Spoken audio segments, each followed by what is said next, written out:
As veias abertas da América Latina. Os mineiros do estanho, por baixo e por cima da terra.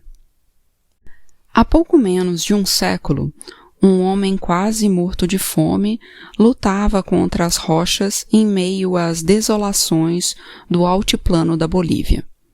A dinamite explodiu. Quando ele se aproximou para recolher os pedaços de pedra triturados pela explosão, deslumbrou-se. Tinha nas mãos cacos do mais rico veio de estanho do mundo. Ao amanhecer do dia seguinte, montou a cavalo rumo a Huanuni. A análise das amostras confirmou o valor do achado. O estanho podia ser levado diretamente do veio para o porto, sem necessidade de passar por processo algum de concentração. Aquele homem se tornou o rei do estanho. E quando morreu, a revista Fortune afirmou que ele era um dos 10 multimilionários mais multimilionários do planeta. Chamava-se Simão Patinho. Da Europa, durante muitos anos, fez e derrubou ministros e presidentes bolivianos, planificou a fome dos operários e organizou suas matanças, ramificou e estendeu sua fortuna pessoal. A Bolívia era um país que existia só para servi-lo. A partir das jornadas revolucionárias de abril de 1952, a Bolívia nacionalizou o estanho. No entanto, aquelas riquíssimas minas agora já eram pobres. No cerro Juan del Valle, onde Patinho descobrira o fabuloso filão, a lei do estanho se reduzira 120 vezes. Das 156 mil toneladas de rocha que saem mensalmente pelas bocas das minas, são recuperadas apenas 400. As perfurações já somam, em quilômetros, uma distância 2 vezes maior do que aquela que separa a mina da cidade de La Paz. O cerro, por dentro, é um formigueiro atravessado por infinitas galerias, corredores, túneis e chaminés. Está a caminho de se tornar uma casca oca. A cada ano perde um pouco mais de altura. E a lenta derrubada vai carcomendo sua crista. De longe, parece um dente cariado.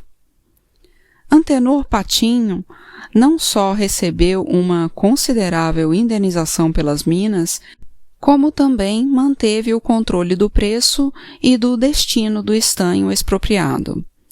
Da Europa, não cessava de sorrir. Mr. Patinho é o afável rei do estanho boliviano. Seguiriam comentando as crônicas sociais muitos anos depois da nacionalização. Por que a nacionalização, conquista fundamental da Revolução de 1952, não modificou o papel da Bolívia na divisão internacional do trabalho? A Bolívia seguiu exportando o material bruto, e quase todo o estanho ainda é refinado nos fornos de Liverpool, da empresa Williams Harvey & Company, que pertence a Patinho. A nacionalização das fontes de produção de qualquer matéria-prima, como ensina a dolorosa experiência, não é suficiente. Um país pode continuar tão condenado à impotência como antes, ainda que, nominalmente, torne-se dono de seu subsolo. Ao longo de sua história, a Bolívia produziu minerais brutos e discursos refinados. Abundam a retórica e a miséria. Desde sempre, os escritores afetados e doutores de fraque se devotaram à absolvição dos culpados. De cada 10 bolivianos, 6 ainda não sabem ler. A metade das crianças não frequenta a escola. Recém, em 1971, a Bolívia terá em funcionamento sua própria Fundição Nacional de Estanho. Levantada em Oruro, ao cabo de uma história interminável de traições, sabotagens, intrigas e sangue derramado. Esse país que, até agora, não podia produzir seus próprios lingotes, dá-se ao luxo de contar com 8 faculdades de direito, destinadas à fabricação de vampiros de índios. Contam que, há um século, o ditador Mariano Melgarejo obrigou o embaixador da Inglaterra a beber um barril inteiro de chocolate, como castigo por ter recusado um copo de xixa. Depois, o embaixador teve de desfilar pela rua principal de La Paz, montado ao contrário num burro, e foi devolvido para Londres. Dizem que então a rainha Vitória, enfurecida, mandou trazer o mapa da América do Sul, desenhou com um giz uma cruz sobre a Bolívia e decretou: a Bolívia não existe. Para o mundo, de fato, a Bolívia não existia e nem existiu depois. O saque da prata e, posteriormente, do estanho não passaram de um exercício do direito natural dos países ricos. Afinal, as embalagens de lata identificam os Estados Unidos tanto quanto o emblema da águia e a torta de maçã. Mas tal embalagem não só é símbolo pop dos Estados Unidos. Embora não se saiba, é também um símbolo da silicose das minas de Huanuni. A lata contém estanho, e os mineiros bolivianos morrem com os pulmões apodrecidos para que o mundo possa consumir estanho barato. Meia dúzia de homens fixa seu preço mundial. Para os consumidores de conservas ou os manipuladores da bolsa, que importa a dura vida do mineiro da Bolívia? Os norte-americanos compram a maior parte do estanho que é refinado no planeta. Para manter o limite dos preços, periodicamente ameaçam lançar no mercado suas enormes reservas do mineral, compradas por muito menos do que a cotação a preços de contribuição democrática nos anos da Segunda Guerra Mundial. Segundo os dados da FAO, o cidadão médio dos Estados Unidos consome 5 vezes mais carne e leite e 20 vezes mais ovos do que um habitante da Bolívia. E os mineiros estão muito abaixo da média nacional. O cemitério de Catavi, onde os cegos rezam pelos mortos em troca de uma moeda, dói encontrar, entre as lápides escuras dos adultos, um sem número de cruzes brancas sobre as tumbas pequeninas. De cada 2 crianças nascidas nas minas, morre uma pouco tempo depois de abrir os olhos. A outra, a que sobrevive, seguramente vai ser mineira quando crescer. E antes dos 30 já não terá pulmões. O cemitério range. Debaixo dos túmulos foram cavados incontáveis túneis, cavernas de boca estreita, onde mal cabem os homens que ali introduzem como viscachas em busca do mineral. Novas jazidas de estanho se acumularam nos aterros ao longo dos anos. Toneladas de resíduos sobre resíduos despejados em gigantescos montes cinzentos que, assim, somaram estanho ao estanho da paisagem. Quando cai a chuva com violência das nuvens próximas, os desempregados se agacham ao longo das ruas de terra de Lalágua, onde os homens se embriagam desesperadamente nas bodegas de xixa. Vão recolhendo e calculando o peso do estanho arrastado pela chuva. Ali o estanho é um deus de lata que reina sobre os homens e as coisas, e está presente em todos os lugares. Não é só no ventre do velho cerro de Patinho que há estanho. Anunciado pelo brilho negro da cassiterita, há estanho até nas paredes de adobe dos acampamentos. Há estanho também na lama amarelada que avança arrastando as sobras da mina. E há estanho ainda nas águas envenenadas que correm da montanha. O estanho está presente na terra e na rocha, na superfície e no subsolo, nas areias e nas pedras do leito do rio seco.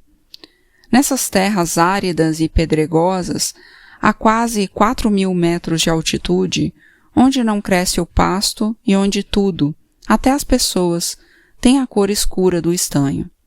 Os homens sofrem estoicamente seu obrigado jejum e não conhecem a festa do mundo.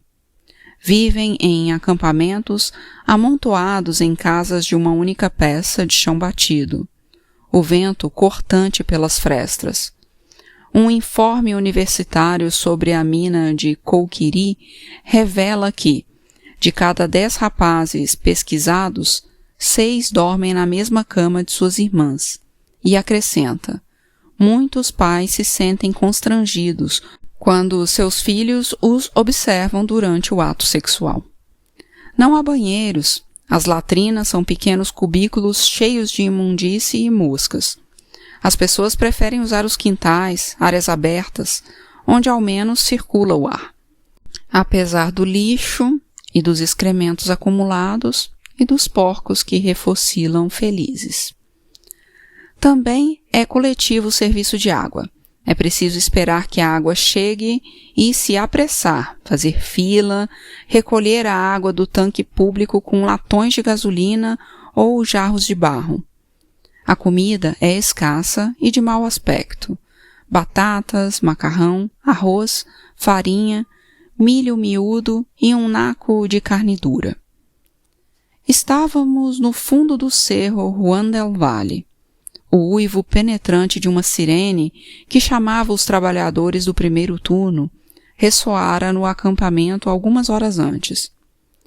Recorrendo galerias, passávamos do calor tropical ao frio polar e novamente ao calor, sem sair, durante horas, de uma mesma atmosfera envenenada. Aspirando aquele ar espesso, umidade, gases, pó, fumaça, podíamos compreender por que os mineiros, em poucos anos, perdem os sentidos do olfato e do gosto. Enquanto trabalham, todos mastigavam folhas de coca com cinza. E isto também é parte da obra de aniquilação, pois a coca, como se sabe, ao atenuar a fome e mascarar a fadiga, vai apagando o sistema de alarmes com que conta o organismo para continuar vivo. Mas o pior era o pó. Os capacetes com lâmpada acoplada irradiavam um rebuliço de círculos de luz que salpicavam a gruta negra e deixavam ver, à sua passagem, cortinas de um pó branco e denso. O implacável pó da sílica. O mortal alento da terra vai envolvendo pouco a pouco. No primeiro ano, sentem-se os primeiros sintomas, e em 10 anos entra-se no cemitério. Dentro da mina são usadas perfuratrizes suecas em seus últimos modelos, mas os sistemas de ventilação e as condições de trabalho não melhoraram com o tempo. Na superfície, os trabalhadores independentes usam picareta e pesadas marretas de 12 libras para lutar com a rocha, exatamente como há 100 anos, e peneiras, filtros, coadores para concentrar o material em campo aberto. Ganham centavos e trabalham como animais. No entanto, muitos deles têm, ao menos, a vantagem do ar livre. Dentro da mina, os obreiros são presos, condenados, sem apelação, a morrer por asfixia. Cessara o estrépito das brocas e os operários faziam uma pausa, enquanto aguardávamos a explosão de mais de 20 cargas de dinamite. A mina também proporcionava mortes rápidas e sonoras. Basta um erro na contagem das detonações ou que a mecha demore mais do que o normal para arder. Basta também que uma rocha solta, um pesado fragmento desprenda-se sobre um crânio. Ou basta o inferno da metralhadora. A noite de São João de 1967 foi a última conta de um longo rosário de matanças. De madrugada, os soldados tomaram posição nas colinas, joelhos no chão, e lançaram um furacão de balas sobre os acampamentos iluminados pelas fogueiras da festa. Mas a morte lenta e silenciosa é a especialidade da mina. O vômito de sangue, a tosse, a sensação de um peso de chumbo nas costas e uma aguda opressão no peito são os sinais que a anunciam.